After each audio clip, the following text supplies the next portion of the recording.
All right, students are going to be rolling in here any minute now. Good morning. Good morning, Instructor Zish. Good morning. Go ahead and sign on in. Got Morning. you guys pencils, pens. Thank you. Do we have snacks? No snacks. But if anybody needs a break, just let me know. Got quite the presentation today. Todd, go ahead and grab your skill sheet. At the end of this course, we got 2 skills to perform and a test, fill in the blank test, or multiple choice. And we will give some feedback.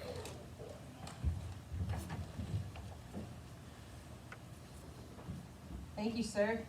You're very welcome. There you go. There you go.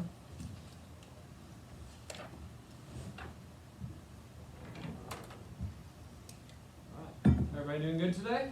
Yes. Awesome. Good deal. So today we are learning about firefighter personal protective equipment. We all know how important this is to us. So there might be stuff you already know, but we might learn a thing or two today. Oh, let me turn the lights off so we can get to see the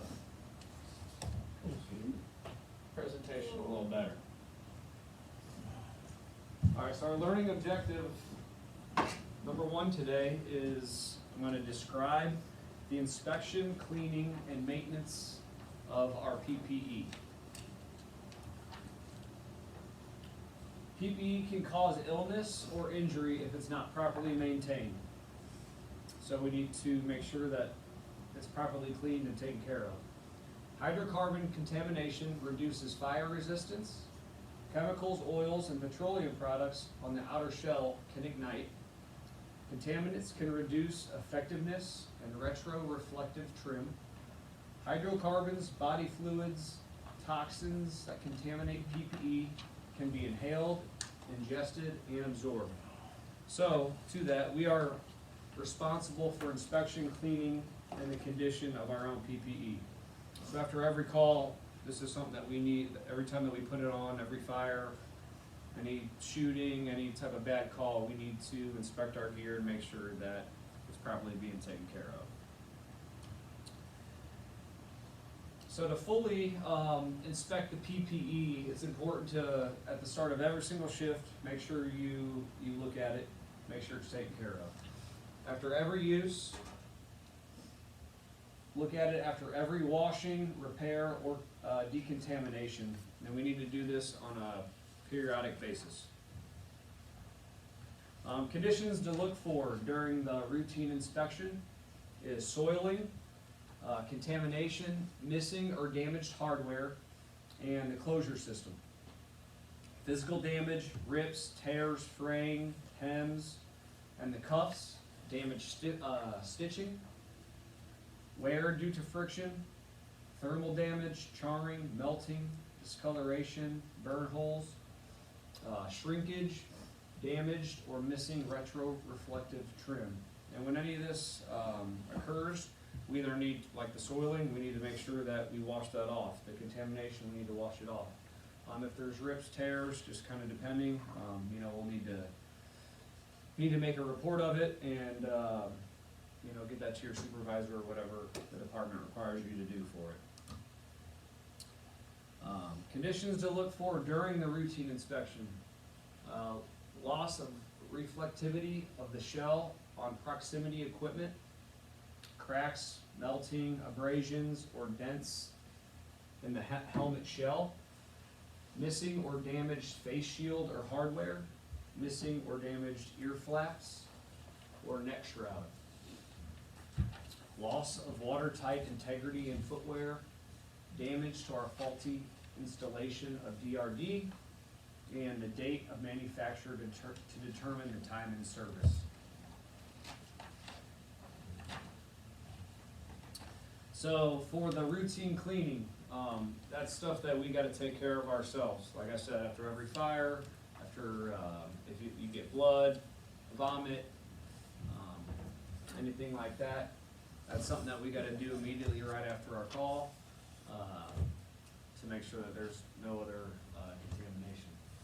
Advanced cleaning, decontamination, or repairs or replacement, that's something that we need to report to our supervisor, and, he'll take care of, the next steps.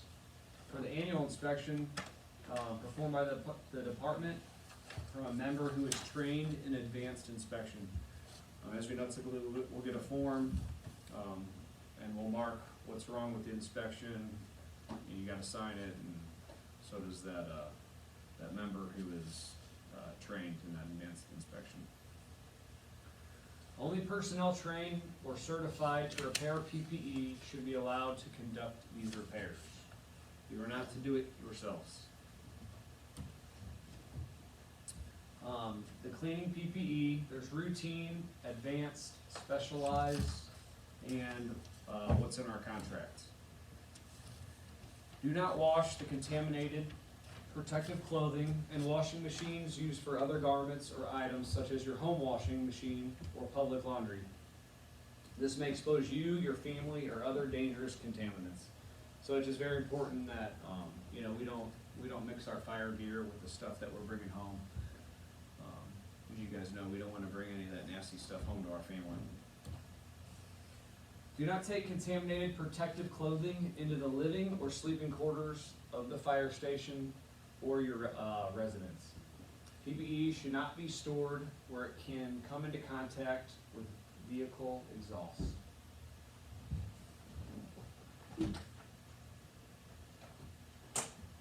PPE that is carried in personal vehicles should be placed in the closable garment, bags to protect it from sunlight,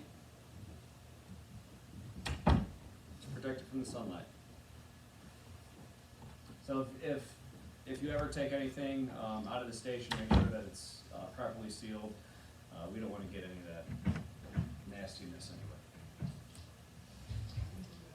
Preparing the PPE. It must be done by the manufacturer, approved repair facility, or a trained fire department member.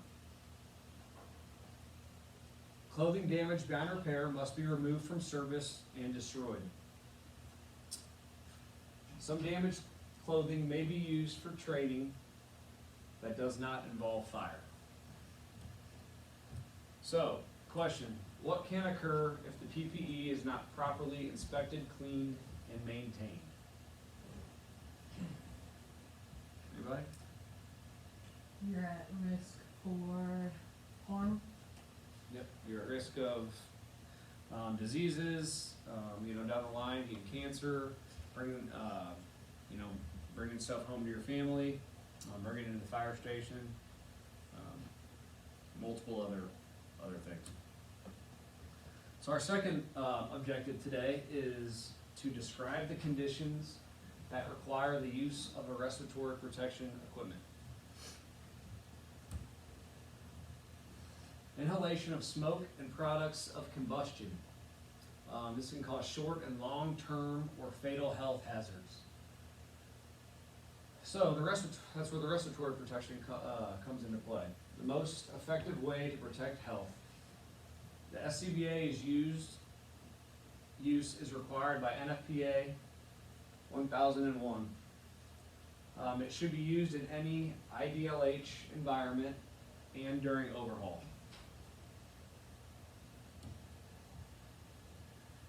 So the types of respiratory protection equipment, atmosphere supplying respirators or ASRs. This provides breathable air in oxygen deficient, toxic, or gas filled atmospheres. This is the primary type used in the fire service. And here's a good example of multiple of them. As you can see, what we use most is on EMS calls. Especially with COVID, we've gotten pretty used to that, and I think a lot of us still use that on every call, just to keep that protection going. And even when we're cleaning our tools, you know, there's a lot of contaminants that are on that from fire calls. So you always need to make sure you're wearing gloves, goggles, and the other protective gear.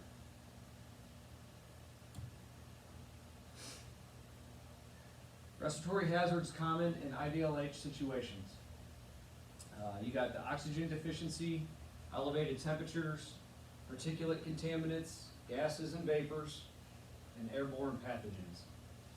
Don the appropriate level of PPE and respiratory protection before entering the potentially IDLH structure or area. That's something that we always need to keep in mind. And it's something to kind of easily pass up on, so that's something that we always need to be prepped and ready to go for every call. So here's a nice little picture of the effects of the reduced oxygen. So if it's in normal conditions, you know, you don't have any symptoms. If you get down to the 15 to 19%, the ability to perform strenuous work, it decreases. Your coordination is impaired. And we already know having all the gear, you know, a lot of times it's hard to stay on your feet. 10 to 12% dizziness, headache, and you can get rapid fatigue. 8 to 10%,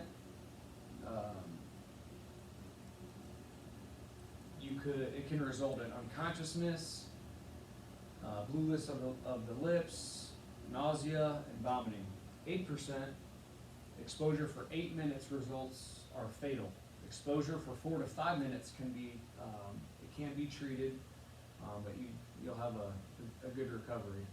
And then at 6%, the coma occurs within 40 seconds, followed by death. So breathing air heated to flame temperatures can have serious consequences. Decrease in blood pressure and failure of the circulatory system. Pulmonary edema and asphyxiation.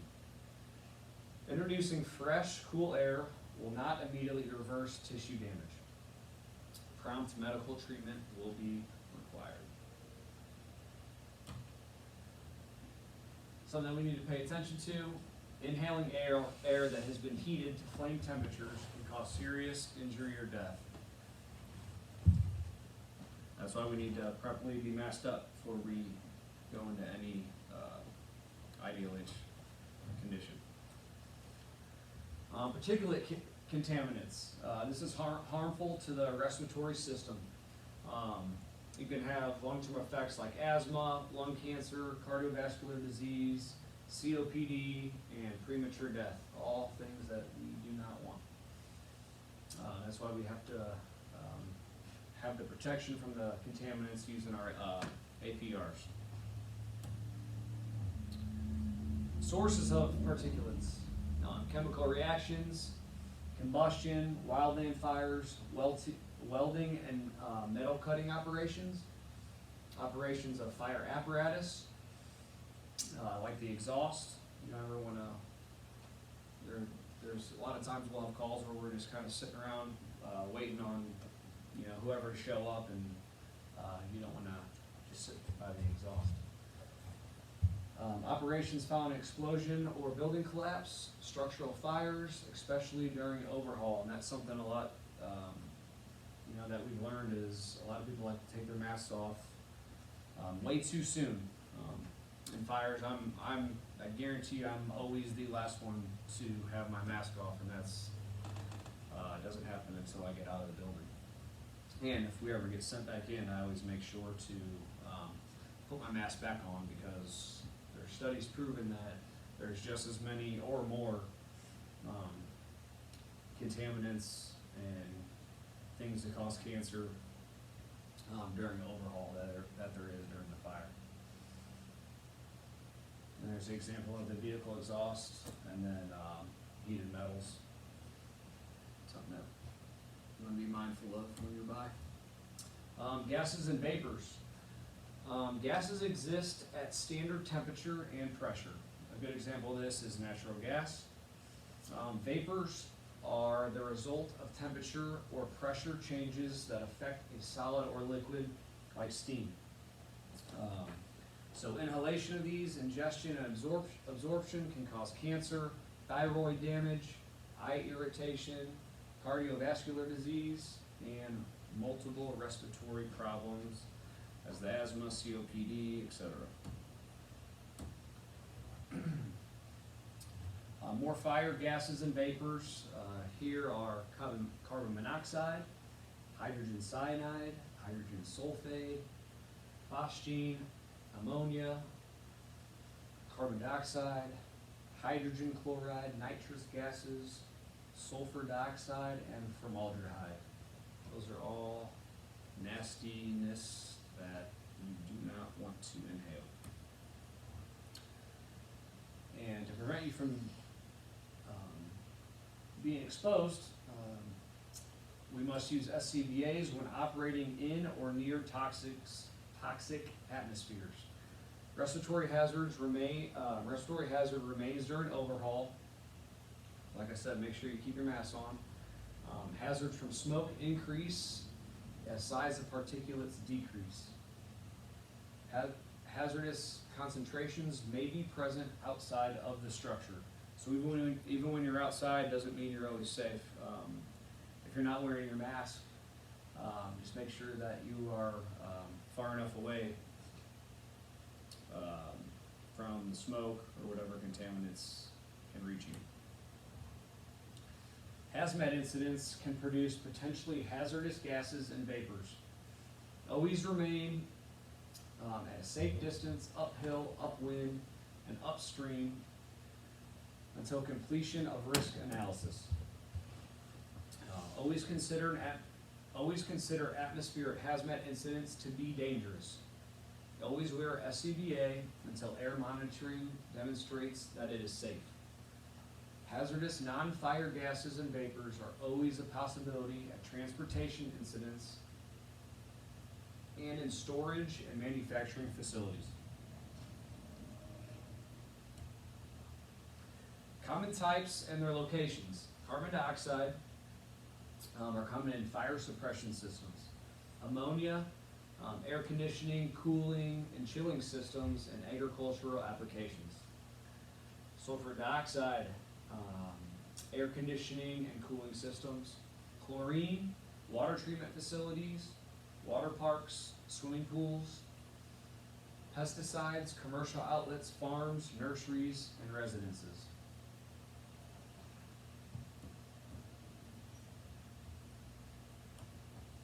Other locations: sewers, storm drains, caves, trenches, storage tanks, tank cars, bins, and other confined spaces. Disease-causing microorganisms suspended in the air. We're talking about airborne pathogens. So, disease-causing microorganisms suspended in the air cause infection through inhalation or direct contact. So, what do we need to do? We need to wear a mask and goggles.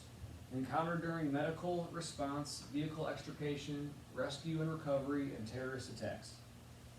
Protection includes HEPA filters, APRs, and SCBAs. Alright, in what type of conditions would you use respiratory protection to be necessary? When they're airborne pathogens. There's airborne pathogens, good. Caitlin?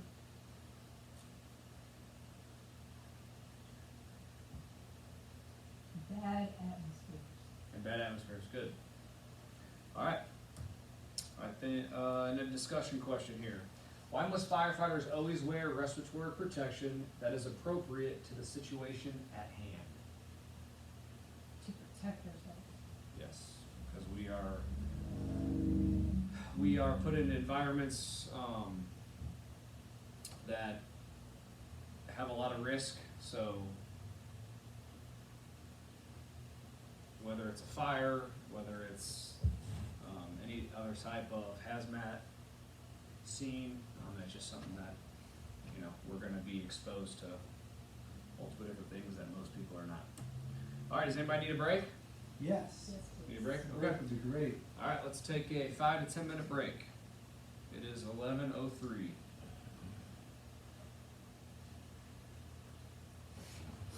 We will pick it right back up.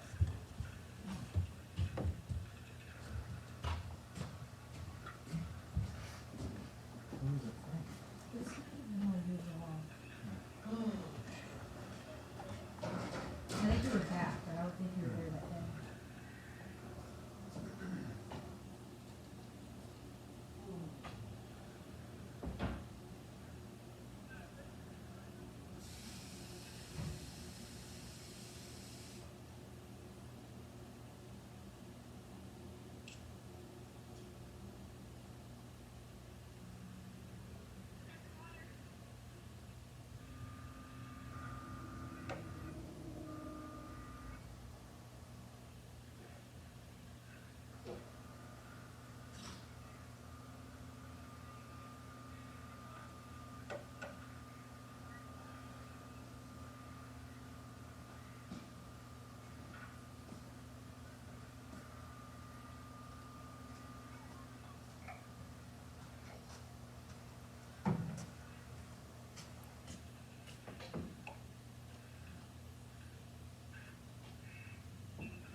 All departments dispatched by Central County. The fire station alerting system is temporarily out of service. All units turn on a radio to your dispatch channel until further notice. Repeating, all departments dispatched by Central County. The fire station alerting system is temporarily out of service. All units turn on a radio to your dispatch channel until further notice. I will go get a radio. You're teaching, I can get one. We're on break.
big reputation.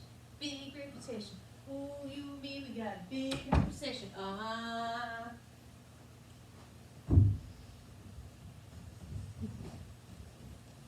Okay, Did you really watch the whole thing? I hope so. I've wondered that. Could you imagine having your job be the person to watch the whole thing? I couldn't imagine being that person. But I'm feeling 22. I mean, that's gotta be the worst job in the entire world. Don't fail me for them, please. You don't know about me, but I bet you want to. Beautiful. Maybe if we use some reverse psychology on it, exactly we want it. That is really good. All right. We are about halfway through with the PowerPoint, and then we will take a test, and then we will go perform some skills. And what we'll have to do with those skills, I gave you the sheets to kind of look over, see what you guys have to do to pass. And the first skill is doing a routine SCBA inspection. So you'll have to run through that and perform that. And then the second skill is the SCBA cleaning procedure. So we'll have to disassemble the components of the SCBA and properly clean them. And then we'll come back in and we will do a little bit of feedback, and then you will all be released. All right, so our third learning objective today is to identify the SCBA components. So we got the open circuit SCBA operations, which is the nose cup, which is inside our mask, the face piece, the regulator, bypass valve. You have the high pressure air hose, the RIC, which is the rapid intervention crew. We all know what that's for. We got the exhalation valve, the air cylinder, and the cylinder valve.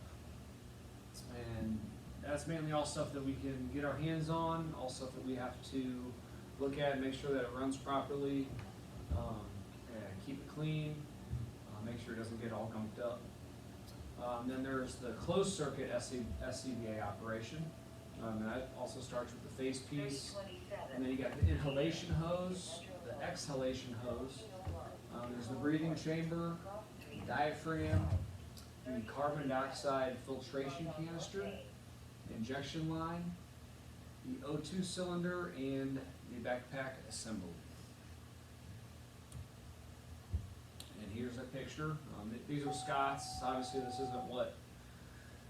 isn't what we use. We use MSAs, but you'll get a pretty good idea. Might be missing a thing or two, or might have something extra on ours that these don't. The SCBA may also have a number of the other components unique to that manufacturer's design. Here, let me get the light so we can see a little bit better.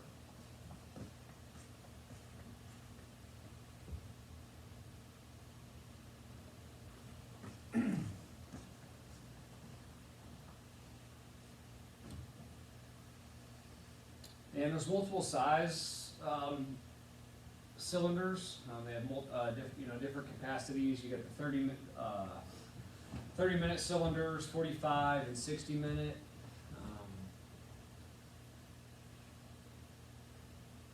And that the 30-minute, 45 and 60 doesn't necessarily mean that's how long it's going to last. Obviously, the person using it,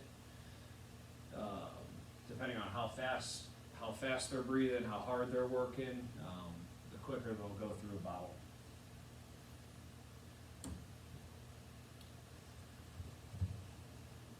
So the air cylinder assembly. Cylinder contains breathing air under pressure. It's constructed of steel, aluminum wrapped in fiberglass, or a Kevlar carbon composite. Cylinders weigh from 8 to 20 pounds. On here's the pressure gauge, shows you how much air you have left in there.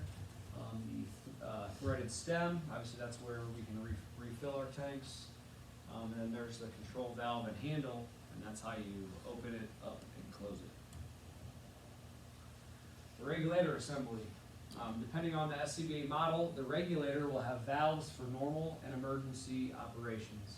There's the mainline valve and the bypass valve. And on that first picture, it's showing you the face piece, and then you have the shoulder harness and the waist belt harness. Face piece assembly. You want to make sure that you get a good seal on it. So you don't want to have any extra, facial hair that can get in the way. And on there you have the face piece frame and lens. You have the nose cup and the regulator fitting. And then on there's the exhalation valve and the speaking diaphragm. And then on the back you have the head straps and the head harness.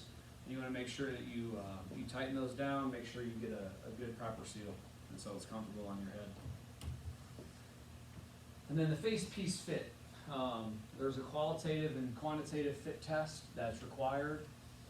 Do that every year. We just had ours done to make sure that you're not letting any contaminants in there when you're going into fires. Make sure you keep yourself safe. And what also keeps a good seal is no facial hair that prevents a complete seal. That is prohibited. Eyeglasses are prohibited if the side frames pass through the seal area. And then contact lenses are allowed if the firefighter demonstrates successful long-term use. Some additional SCBA components. There's the remote pressure gauge, and that links up, with the bottle and can allow you to see how much air you have left just by looking at it. You don't have to take your pack off to be able to see that, which is nice. There's the end of service time indicator, and that obviously goes off if your air gets low, and if your air gets low, it's time to immediately get out.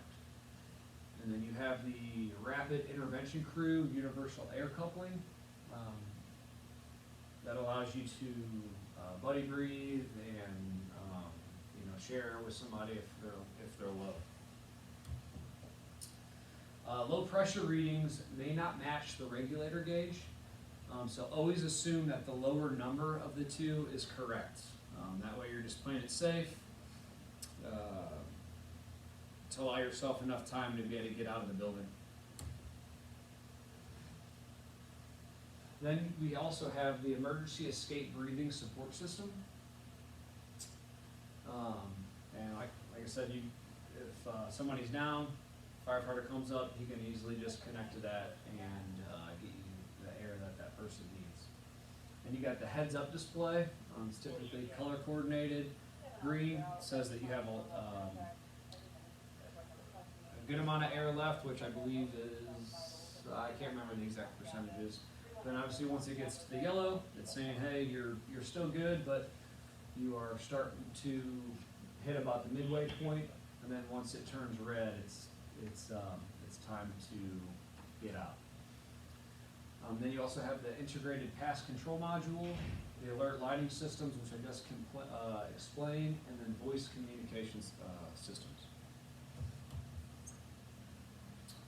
So list the components found on the open circuit SCBA. Anybody remember any of those on the open circuit SCBA? Face piece. Yep. Caitlin? Regulator. Regulator, good. Mike? Cylinder. Cylinder. Yep. I knew you were gonna say that. All right, describe the SCBA limitations.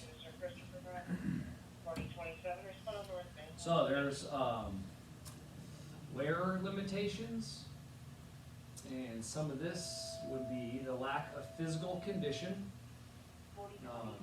You know, it's heavy, so it makes it harder on us.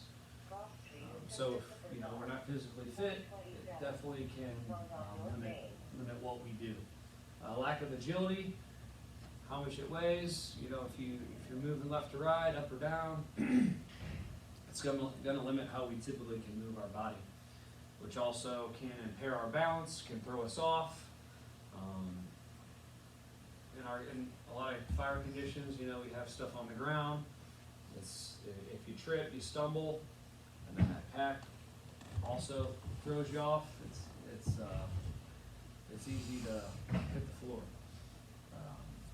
There's inadequate pulmonary capacity, weakened cardiovascular ability, and psychological limitations, and then unique facial features. You know, not being able to get a proper seal on that mask just because everybody's face is different, and really the masks are only made in sizes, so you might not be able to get the perfect seal that you need. And then there's offsetting wear limitations. There's training, so we always gotta train, make sure that we know our equipment and how to properly use it. Medical evaluations, and then proper fit testing. That's something that we just, you know, our department schedules every year to make sure that the masks are still working properly and that our face still fits it properly. Mike? Do you know anybody that can't get a proper seal because their face is structured differently than others? I've never heard anybody that has failed. If they have, you know, they find them the right size. Right. And then, Custom make them a mask yeah. for their odd shape and face. Right. Right. Yeah, like I got a really big nose, so you know that can kind of That- limit me, that but deep- That deep nose cup. right. that you Yeah, need. deep. Yep. Exactly. Deep nose cup. Yep. All right. So the equipment limitations. Limited visibility, like Caitlin, she wears glasses, so you know that can definitely limit her Yeah. visibility. The reason why I fell so many times when I was fired. And she's very off balance quite often.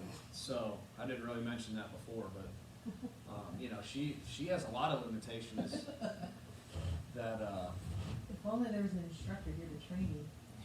so yeah, visibility is big, especially going into fire scenes. There's a lot of smoke, and those masks are already limiting what you can see to begin with.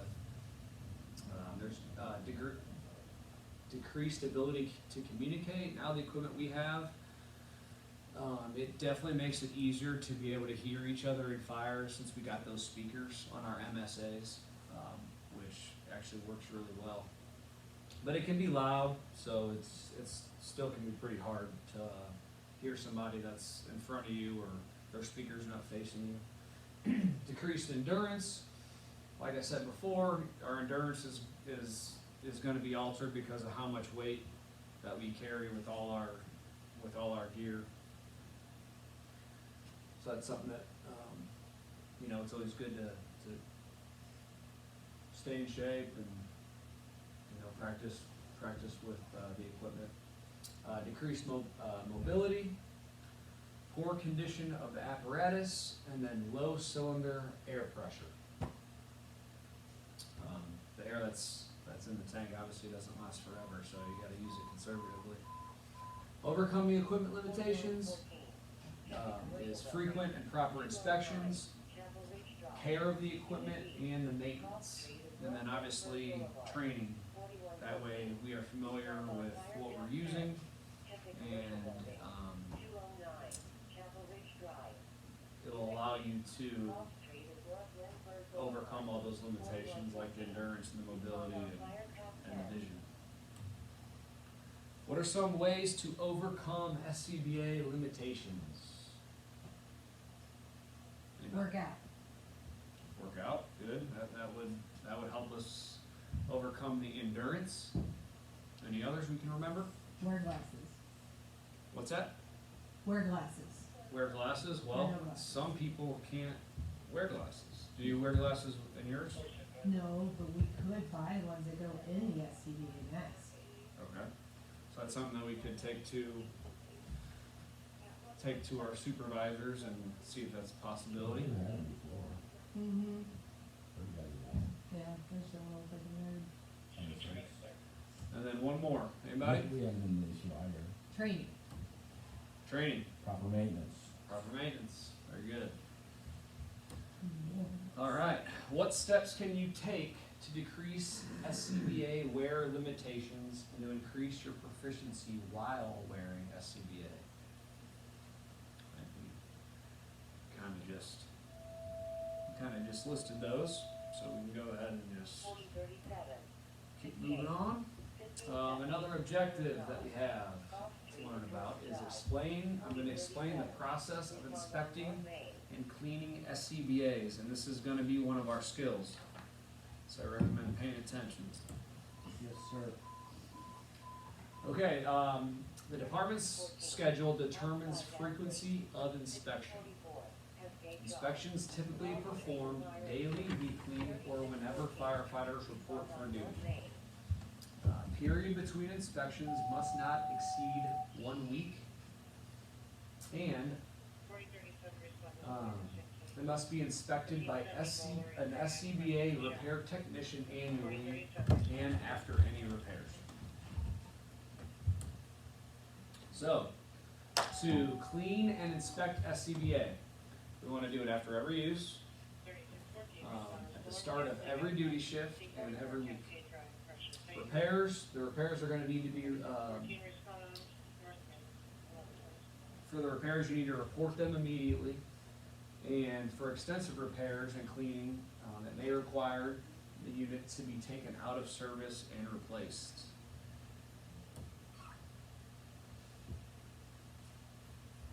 So for the daily and weekly inspections, we have to look at our face piece, back plate and harness assembly, the breathing air cylinder assembly, all the hoses, the low pressure alarm, regulator, pressure indicator gauges, and the integrated pass device.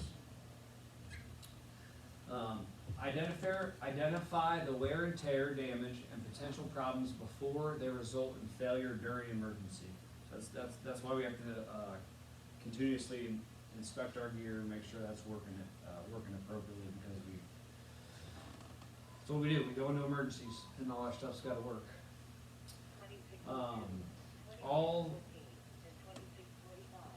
Anything that's wrong, it needs to be documented.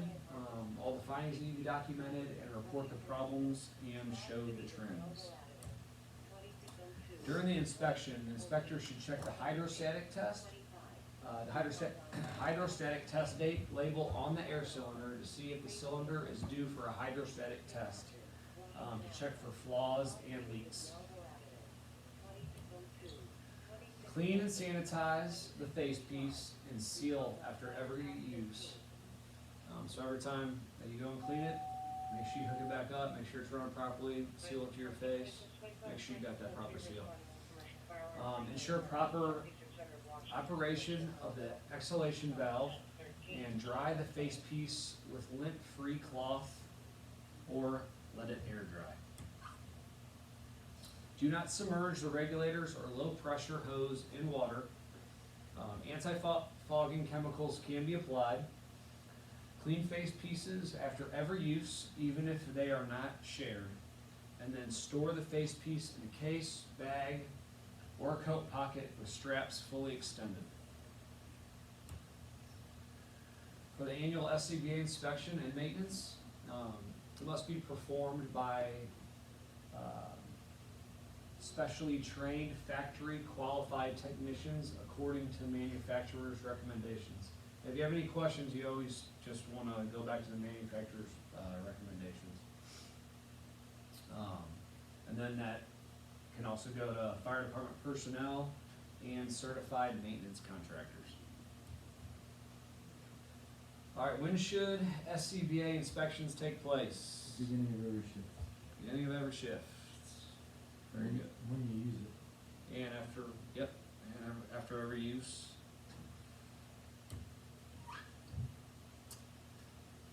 And then we also I'm going to describe safety considerations for working in and exiting a hazardous atmosphere while wearing an SCBA. Safety concerns while wearing an SCBA would be exposure to airborne hazards, fatigue, regulating air supply, and then proper exit procedures. Only enter an IDLH atmosphere if you are certified to wear an SCBA and are properly fit tested. Closely monitor how you feel. Nobody knows your body better than yourself. So if you become fatigued, notify your supervisor and go take a rest.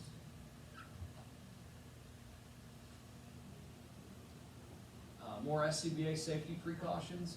Air supply duration can vary depending on the air cylinder size and beginning pressure, your physical conditioning, the task being performed, so if you're working harder, obviously it's not going to last as long, your level of training, operational environment, the level of stress, and your air management techniques. Before entering IDLH atmosphere, check cylinder pressure and estimate point of no return. Establish a personal baseline for air usage, and after entering the IDLH atmosphere, keep the SCBA on and activated until you leave the contaminated area. Improved visibility does not ensure the area is free of contamination, so make sure you are always wearing your mask. Before you remove your SCBA, the atmosphere must be tested and found safe. Work in teams of 2 or more in an IDLH atmosphere. Remain in physical, voice, or visual contact if the radio contact is not sufficient. A thermal imager can help maintain contact. And we also have those on our packs now, so everybody has one. Check air supply status frequently. That's also made pretty available. You can see it right here on our chest, and it's also in our mask. Exit IDLH atmosphere before the low alarm even activates. And if it activates, you're immediately on your way out the door. Radio contact is not sufficient communication between team members in any IDLH atmosphere. Always be, so some exit indicators. Always be prepared to make a rapid exit or withdrawal. Always kind of know which way you came in, which way you came out. Always be keeping that on mind on what you're going to do if things start to go bad.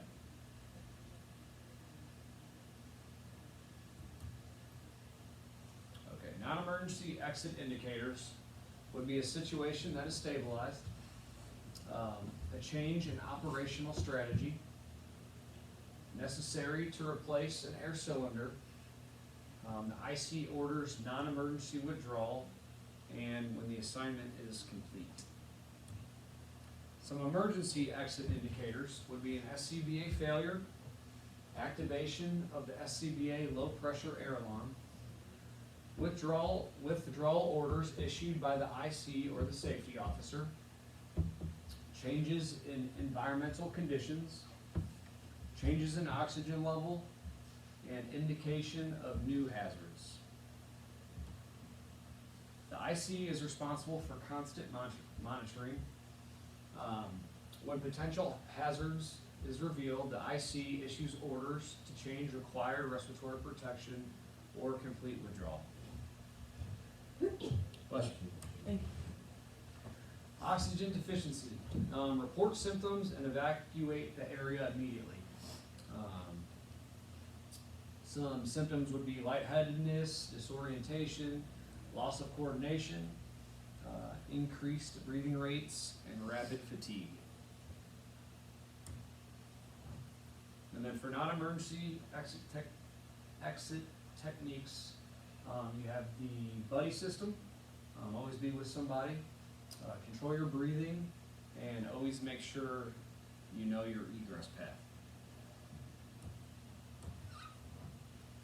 And some review questions. List 5 emergency exit indicators that would signal the need to exit a hazardous environment. Low air. Low air, Command tells you to. command tells you to, SCBA failure. SCBA failure, Physical symptoms.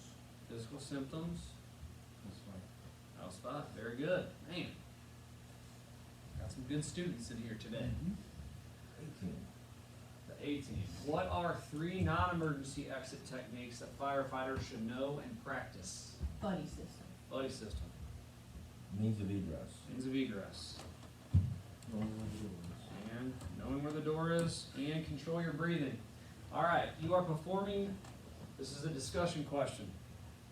You are performing search and rescue at a structure fire, and you see a person in need of rescue in the next room.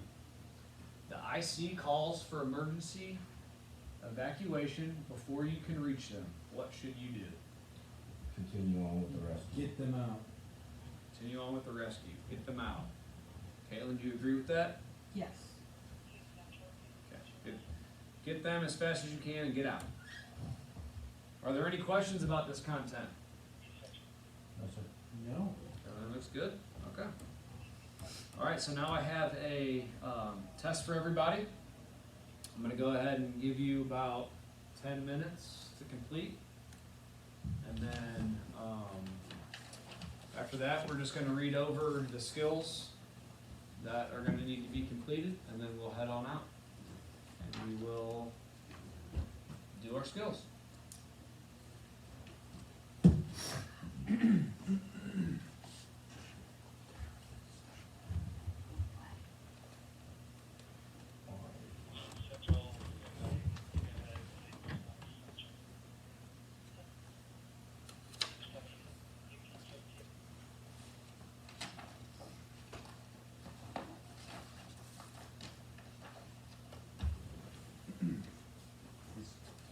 This report that I think one of my fellow students was copying off me.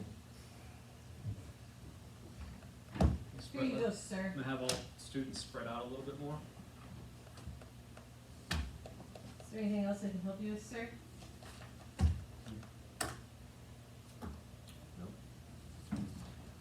Just gonna give you guys a little bit more time.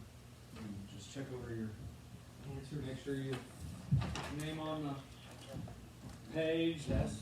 Have everything filled out properly.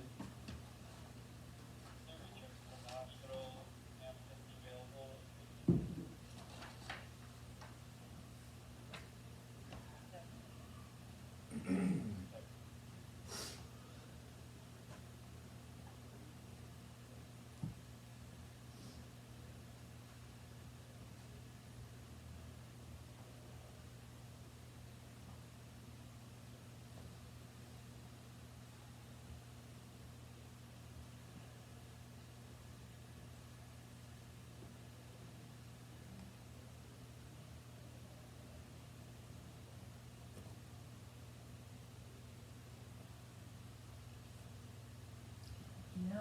This would be a good place to be Yoda. Put it on the projector. Or isn't that later meeting? If you get be silent, I think we still have another member still taking the test.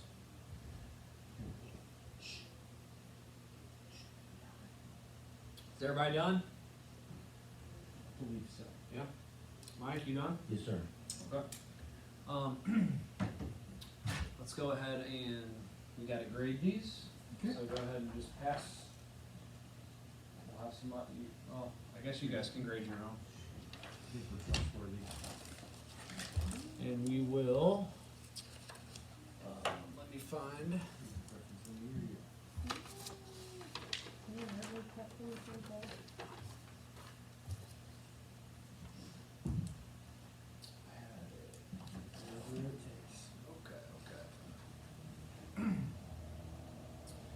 Okay, which statement about inspecting PPE is accurate?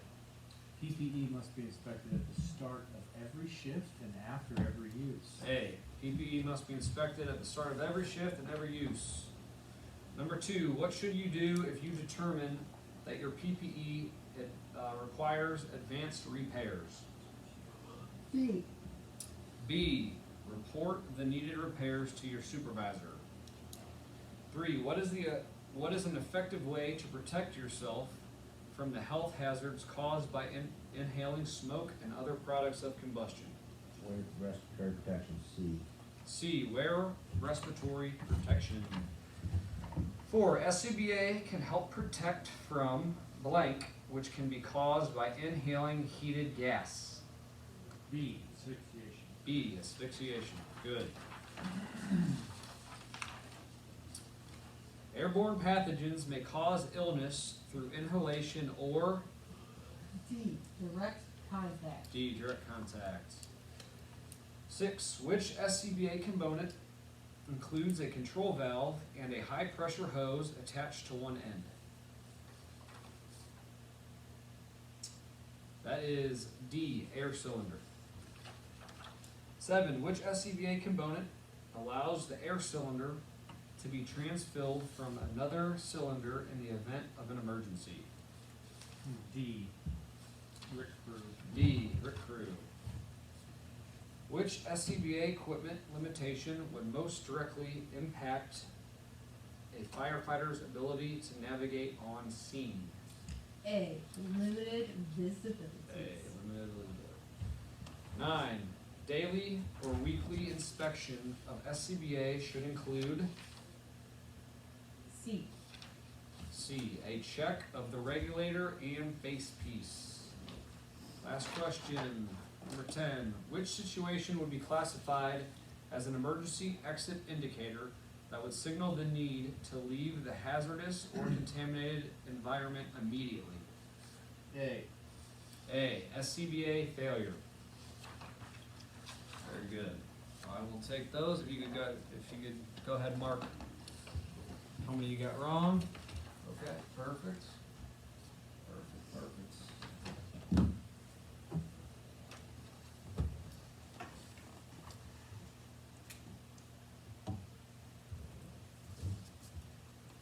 All right, all got 100%. Very good. Easy, we had the best teacher. Very good. Okay, and then give you guys about 5-10 minutes to go ahead and read the skills. And we will go ahead and get you guys tested, and hopefully everybody will pass.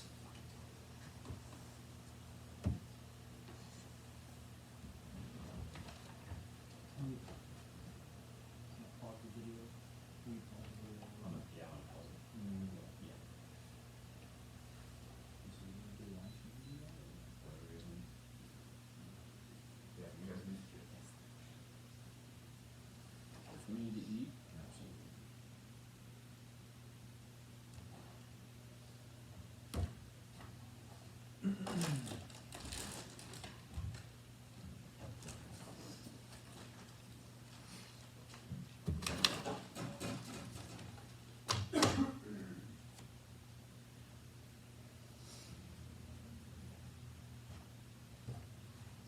Great job.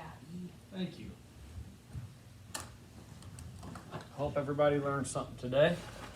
I always learn from you. What are we gonna meet on the engine bay? All right. I will see everybody out in the engine bay.